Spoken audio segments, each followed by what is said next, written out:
Alright mga Katski, magandang umaga po. So yung nakaraang araw mga Katski, yung ginamot ko yung manok, okay na siya. Epektibo yung limon sa klabo.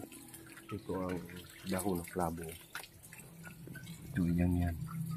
Mayroon ako dito. Saka ito pa. Yan.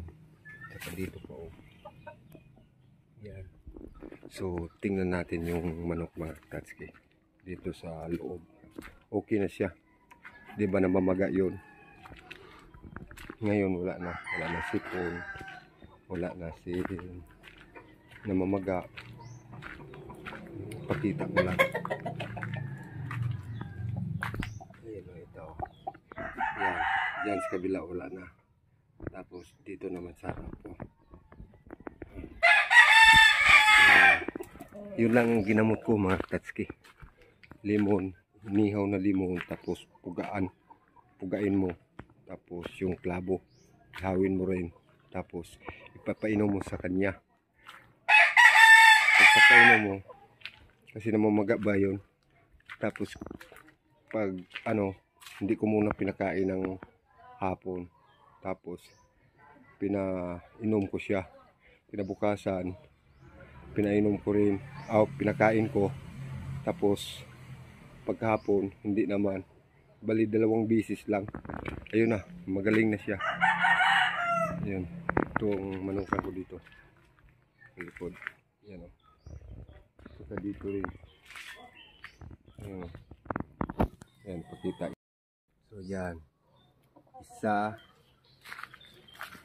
2, 3, 4, 5, 6,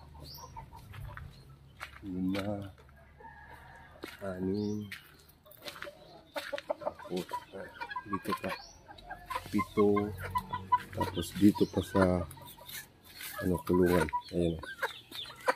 Ayan sila, yan nakakurun sila yan dito. Tapos may mga sisiw pa ko doon mga Katski. Punta tayo sa kulungang maliliit. Yan. So, dito tayo sa labas. Ayan, puno yan. Yan. Puno yan, mga sisiw. Ito, yan. Tapos, mayroon pa doon sa likod. Pinakita ko na sa inyo noon. Yan dito. Yan.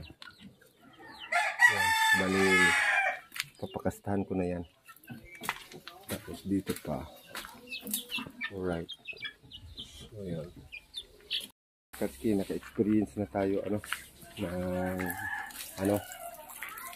gamot sa sipon. Tapos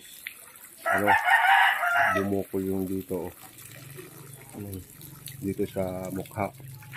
So yun lang ang gagawin kung sinong may mga manok dyan.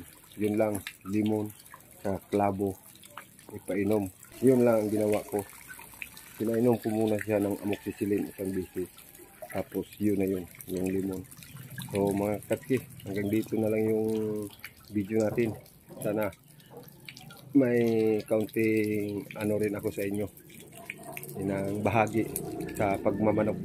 Alright mga Katski, bye bye!